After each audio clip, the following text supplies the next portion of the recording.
11 बजे तक अगर नगरोटा में परसेंटेज की बात करें और बडगांव में भी वोट परसेंटेज की बात करें तो अपडेट ये आया था कि नगरोटा में 34.47%, जबकि बडगांव में 21% मतदान हुआ है।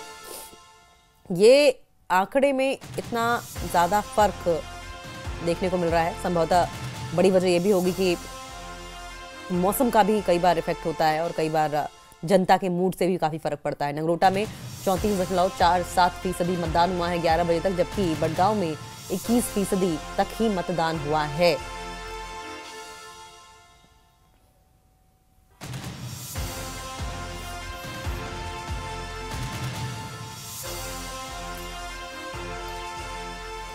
तो बाईपोल्स के लिए आज वोटिंग होनी है और ऐसे में तमाम जो मतदाता हैं वो घरों से बाहर निकलकर लंबी लंबी कतारें उन्होंने सुबह से ही लगानी शुरू कर दी थी बिना ठंड की परवाह किए। और ऐसे में फर्स्ट टाइम वोटर्स को भी हमने काफ़ी देखा और हमारे नगरोटा और बडगांव से चुनावी मैदान में उम्मीदवार हैं वो भी अब एक एक करके बाहर निकल के उन्होंने वोट कास्ट करना शुरू कर दिया है, जिसमें अभी से थोड़ी देर पहले आपने देखा किस तरीके से देवयानी राणा की ओर से वोट कास्ट किया गया और अपनी जीत का दावा किया गया। और ये जो तस्वीर देख रहे हैं ये आयांशी नाम की बच्ची है जो कि फर्स्ट टाइम वोटर है और वोट कास्ट करने के बाद ये काफ़ी खुश नजर आई। वहीं से पहले हमें तस्वीर वो भी दिखाई थी जब आगा महमूद जो कि नेशनल कॉन्फ्रेंस की ओर से चुनावी मैदान में बडगाम से उतारे गए हैं, उन्होंने अपना वोट कास्ट किया था और उन्होंने अपनी जीत का दावा किया था। तो देखिए कोई पार्टी कोई भी हो, कैंडिडेट कोई भी हो, सब अपनी अपनी जीत का दावा कर रहे हैं। नगरोटा विधानसभा क्षेत्र में हो रहे उपचुनाव के दौरान लोकतंत्र का उत्सव देखने को मिला जब 90 वर्षीय एक बुजुर्ग मतदाता ने बूथ पर पहुंचकर अपने मताधिकार का प्रयोग किया। उम्र और शारीरिक कमजोरी के बावजूद बुजुर्ग की लोकतंत्र के प्रति आस्था ने अन्य मतदाताओं को भी प्रेरित किया।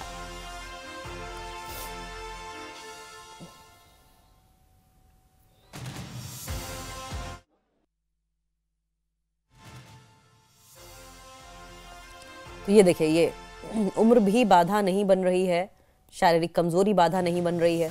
ये बुजुर्ग की तस्वीर जो आप देख रहे हैं, देखें किस तरीके से उपचुनाव के दौरान लोकतंत्र के उत्सव में बढ़ चढ़कर बुजुर्ग भी अपनी भागीदारी निभा रहे हैं। जब ये 90 साल के बुजुर्ग की तस्वीर आप देख रहे हैं, उन्होंने मतदान किया, बूथ पर पहुंचकर अपने मताधिकार का प्रयोग किया। उम्र और शारीरिक कमजोरी के बावजूद बुजुर्ग की लोकतंत्र के प्रति आस्था ने अन्य मतदाताओं को भी प्रेरित किया है। 1 लाख मतदाता के मन में जो है, दिल में जो है और दिमाग में एक ही बात है कि हम वंशवाद के खिलाफ जो है वो वोट कर रहे हैं। 1 लाख मतदाता जो है वो लोकल कैंडिडेट के हक में वोट जो है वो कर रहा है। 1 लाख मतदाता जो है वो ये भी सोच रहा है कि हमारे पास एक ही कैंडिडेट है जिसका अपना वोट जो है नगरोटा विधानसभा में है। बाकी जो कैंडिडेट हैं वो जो पॉलिटिकल पार्टी, चाहे नेशनल पॉलिटिकल पार्टी हो, चाहे जम्मू कश्मीर की पॉलिटिकल पार्टी हो, उन कैंडिडेट्स का जो है अपना वोट भी जो है वो कास्ट नहीं कर पा रहे हैं वो, क्योंकि उनका वोट ही नहीं है जहाँ। तो लोग जो हैं उसके साथ हैं जिसका अपना वोट जो है नगरोटा विधानसभा में है। लोग जो हैं मास्टर के बेटे के साथ हैं। लोग जो हैं उद्योगपतियों को जवाब देने के लिए तैयार बैठे हैं। लोग जो हैं वंशवाद के खिलाफ हैं। लोग जो हैं परिवारवाद के खिलाफ हैं। लोग जो हैं तरक्की और तामीर को जो है वो वोट देने के लिए तैयार हैं। लोग जो हैं एक मेहनत कश इंसान जो पिछले 25 सालों से नगरोटा विधानसभा के अंदर जो है वो काम कर रहा है, लोग उसके साथ हैं। लोगों की आज ये राय बन चुकी है कि अगर कोई पॉलिटिकल पार्टी, उद्योगपति जो है हमें मसल पावर से, हमें नशा जो है लोगों में देकर और बहुत सारे गलत तरीक़ों से जो है एक मैन पावर को इस्तेमाल करके वोट लेना चाहते हैं, लेकिन लोग जो है उसका जवाब जो है वो आज के दिन का ताल्लुक है, काफ़ी अहम है बडगाम की सियासी हिस्ट्री में। तो हमारी यही उम्मीद रहेगी कि जिस तरीके से बडगाम ने अपने जज्बे और एहसासात का इजहार किया, तो वो हमें उस जज्बात और एहसासात को आज वो यहाँ पर मशीन में कलमबंद करेंगे और हमें खिदमत करने का मौका देंगे। नताइज क्या होंगे वो मैं नहीं कहूंगा, मगर मैं ये वो सुख से कहना चाहूंगा कि बडगाम के लोगों ने ये फैसला कर चुके हैं कि वो किसी जमात की स्टेपनी नहीं बनेंगे और ना ही ऑप्शन 2 बनेंगे। यहाँ के बडगाम के लोगों का इस वक्त प्राइमरी फोकस ये है कि वो उस डायरेक्शन में जाना चाहेंगे जिस डायरेक्शन में उनका इज्जत नफ्स महफूज रहेगा। जिस तरीके से कंटिन्यूसली नेशनल कॉन्फ्रेंस ने यहाँ के लोगों को डिह्यूमनाइज किया है, आज बडगाम के लोगों ने मन बनाया है कि उस डिह्यूमनाइजेशन का हम बदला वोट की सूरत में लेंगे। मंशूर पे उन्हें लोगों ने मैंडेट दिया, एक बारी अक्सरियत दी, कहीं ना कहीं वो अपने वादों पे खरे नहीं उतरे हैं और उन्होंने लोगों के साथ एक बिट्रेयल किया है। चाहे वो 370 की बात हो, स्टेटहुड की बात हो या रोजगार के हवाले से बात हो, हर चीज पर यहाँ की सरकार ने कंप्लीट यू टर्न किया है। हमें उम्मीद है बडगाम के लोग इस बार आगा मुंतजर साहब को कामयाब करेंगे और पीपल्स डेमोक्रेटिक पार्टी के मंशूर को कामयाब करेंगे। हमें पूरी उम्मीद है बडगाम के लोगों पे कि इंशाल्लाह कलमदवात को वोट डाल के वो पीडीपी को काफ़ी देर से हमने इंतजार में रखा है जो जम्मू कश्मीर अपनी पार्टी के कैंडिडेट है मुख्तार अहमद डार। डार साहब खैर मकदम है, आपका चेहरे पे हंसी भी है और क्या उम्मीद है आज? शुक्र अल्लाह का, अल्हम्दुलिल्लाह लोग आ रहे हैं, अच्छी तादाद में निकल रहे हैं घर से और बिल्कुल हम खुद ही इस्तकबाल कर रहे हैं, तो बहुत अच्छा लग रहा है। लोगों का सपोर्ट मिल रहा है हमें, बाकी बूथों से भी मैसेज आ रही हैं कि वोट बैट को अच्छी तादाद में पड़ रहे हैं। आपने वोट अपना? जी मैंने तो कहाँ पे टफ कंपटीशन समझते हैं आप? मजबूत दावेदारी के साथ पीडीपी भी खड़ी है, आपकी जो हरीफ जमातें हैं नेशनल कॉन्फ्रेंस पावर में भी इक्तदार में भी है और बीजेपी भी एक अच्छा खासा दावा नहीं, मतलब हमारा कंपटीशन तो पीडीपी के साथ है। एनसी का तो आपने देख ही लिया हाल क्या है, तो इंशाल्लाह देखते हैं, इंशाल्लाह पूरी उम्मीद है कि लोग हमें सपोर्ट करेंगे, हमारे हक में वोट डालेंगे और इंशाल्लाह हमें कामयाब करेंगे। लोगों के साथ हमने बात की, काफी मसाइल है यहाँ के, खास तौर पर डेवलपमेंट के इश्यूज को लेके, तो आपको लगता है कि वोटरान जो है आपकी तरफ रागिब होंगे या उस मुद्दे को आप अच्छी तरह से उबार पाए? हालांकि भी इलेक्शन कैंपेनिंग का वक्त जो है खत्म हो चुका है, लेकिन क्या लग रहा है आपको, किस तरह की कैंपेन आपने की? बेसिकली लोग जो परेशान हैं पिछले 30-40 साल से यहाँ बडगाम कॉन्स्टिट्यूंसी को बिल्कुल नज़रअंदाज किया है, इसलिए लोग नाराज से, चाहे एनसी हो पीडीपी हो, उसका हमें भरपूर सपोर्ट मिला, भरपूर फायदा मिला, क्योंकि अपनी पार्टी आपको पता है नई पार्टी है, तो लोग सोच रहे हैं कि हमने पीडीपी को भी मौका दिया है, एनसी को भी मौका दिया है, तो अभी नई पार्टी हैं, अपना उम्मीदवार हैं, हमारा सोशल वर्क देख चुके हैं, तो हमें अपनी पार्टी को भी अच्छा खासा मौका मिल रहा है।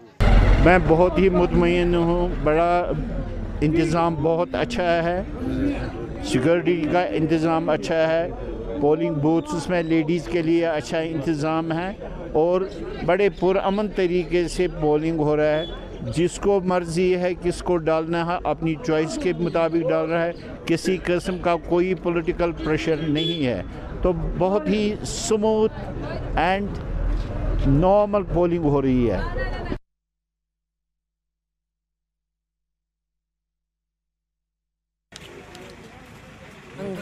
मुजफ्फर अहमद ने आज 40 साल बाद दूसरी बार अपना वोट डाला।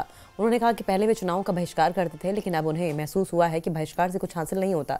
मुजफ्फर ने लोगों से अपील की है कि वे भी आगे आएं और लोकतंत्र को मजबूत करने के लिए मतदान जरूर करें। न्यूज़ 18 में आपका इस्तकबाल, मैं हूं मुनीर हुसैन हुर्रा। जैसा कि आप जानते हैं बडगाम ज़िमनी इंतखाब के हवाले से वोटिंग का अमल जो है वो जारी है और बढ़ चढ़कर लोग जो है इस जमहूरी अमल में हिस्सा ले रहे हैं। आप देख सकते हैं तस्वीरों में किस तरह से लोग जो है वो आ रहे हैं और हमारे साथ यहाँ पे अगर हम जिस्मानी तौर ख़ास अफराद की बात करते हैं, वो भी अब पीछे नहीं हट रहे हैं, घरों से बाहर आए हैं और वो अपना वोट जो है वो कास्ट कर रहे हैं, क्योंकि सरकार ने पहले ही यहाँ पे उनके लिए बाज़ाब्ता तौर पे इंतज़ामात रखे हैं, जो व्हील चेयर्स हैं वो रखे गए हैं, हर तरह की सहूलियात जो है वो रखी गई है। हमारे साथ एक ऐसा शख्स हैं जिन्होंने अब तक, जो 40 साल के बाद उन्होंने अब तक दूसरी बार वोट डाला है, क्योंकि इससे पहले जो इलेक्शन हुआ था उन्होंने उस वक्त 35 साल के बाद पहली मरतबा वोट कास्ट किया है और आज ये दूसरी मरतबा वोट कास्ट कर रहे हैं, क्योंकि इसी कॉन्स्टिट्यूंसी में यहाँ हमारे साथ हैं, क्योंकि ये जिस्मानी तौर ख़ास शख्स है और आप देख सकते हैं तस्वीरों में किस तरह से उन्होंने अपना वोट कास्ट किया। जी बताएं, जिस तरीके से पहले जो आपने पिछली बार जो वोटिंग हुई है उसमें आपने पहली दफ़ा वोट कास्ट किया, आज आपकी दूसरी टर्न है, दूसरी दफ़ा, क्या कहना चाहेंगे? मुनीर साहब, पहले आपका बहुत बहुत शुक्रिया, आप हमारे यहाँ रोज़ खिदमत के लिए आ रहे हैं, मैं खिदमत ही कह रहा हूँ इसको। और दूसरी बात यह है कि आज मैंने इसलिए दूसरा वोट डाला क्योंकि जो मैंने इन 10 महीनों में देखा बहुत कुछ डेवलपमेंट हुआ, पर्सनली भी हुआ, गांव के लिए भी हुआ, लेकिन मसाइल बहुत है, इसलिए वो नज़र नहीं आ रहे कि नेशनल कॉन्फ्रेंस ने कुछ नहीं किया, नेशनल कॉन्फ्रेंस ने यही नहीं किया। 10 साल की गैप थी, 10 साल की गैप में 10 महीने बहुत कम है, इसलिए मैं कह रहा हूँ कि मसाइल का हल हो रहा है, धीरे धीरे हो रहा है, लेकिन हो रहा है। यहाँ पे लोग जो है वो आप जोश खरोश के साथ इस जमहूरी अमल में हिस्सा ले रहे हैं। न्यूज़ 18 जम्मू कश्मीर के लिए मैं नारवल से मुनीर हुसैन हुर्रा। तो तस्वीरें आपकी टीवी स्क्रीन पर आप देख रहे हैं, ये देखिए व्हील चेयर ले जाते हुए और वहाँ पर जो कर्मचारी हैं वो दिखाई दे रहे हैं। व्हीलचेयर पर कुछ बुजुर्ग भी ऐसे हैं जो पहुँचे हैं। 90 साल के बुजुर्ग की तस्वीरें हमने अभी आपको दिखाई थी और उसके बाद महिलाएं, बुजुर्ग महिलाएं, दिव्यांग सब पहुंच रहे हैं वहाँ पर। कुछ फर्स्ट टाइम वोटर्स भी पहुंचे जिन्होंने वहाँ पर न सिर्फ वोट कास्ट किया बल्कि अपने एक्साइटमेंट जो है वो मीडिया के साथ शेयर की। ये देखें किस तरीके से जो लोग विकलांग हैं या किसी भी तरीके से चल फिर नहीं सकते, शारीरिक रूप से कमज़ोर हैं, उनको मतदान केंद्रों तक पहुँचाने के लिए वहाँ पर बाकायदा व्यवस्था की गई है इलेक्शन कमीशन की ओर से। और उपचुनाव के संग्राम में सवाल यही है कि कौन जीतेगा मैदान। बड़ी बात यह है कि बडगाम हॉट सीट है और ऐसे में नगरोटा में भी ज़बरदस्त लड़ाई देखने को मिली।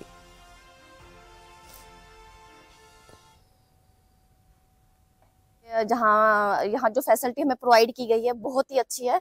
जो कि मेरे फादर चल नहीं पाते हैं उनके लिए व्हील चेयर का प्रोवाइड किया गया है एंड ऑल्सो कि हमें कन्वीनियंस के लिए गाड़ी भी घर के बाहर खड़ी की गई थी जिसके लिए हमें कुछ भी प्रॉब्लम नहीं हुई आने के लिए। और जो इस सेल में प्रोवाइड की गई फैसिलिटी बहुत ही अच्छी है। एंड जहाँ मैंने वोट किया मैं चाहती हूँ कि वो हमारे जो मेरे मुद्दे हैं कि उस पर वर्कआउट हो। लाइक छोटी चीजें बता देती हूँ, जैसे बिजली हो गया, हमारी रोड अच्छी नहीं है, हमारी गाड़ियाँ जो पार्किंग में है वो बिल्कुल हमें पार्किंग स्पेस नहीं है उधर, तो हमें बहुत दिक्कत आती है। अगर जहाँ मैंने वोट किया मैं चाहती हूँ कि उसके लिए वर्कआउट हो, बस इसके लिए मैं करना चाहती हूँ।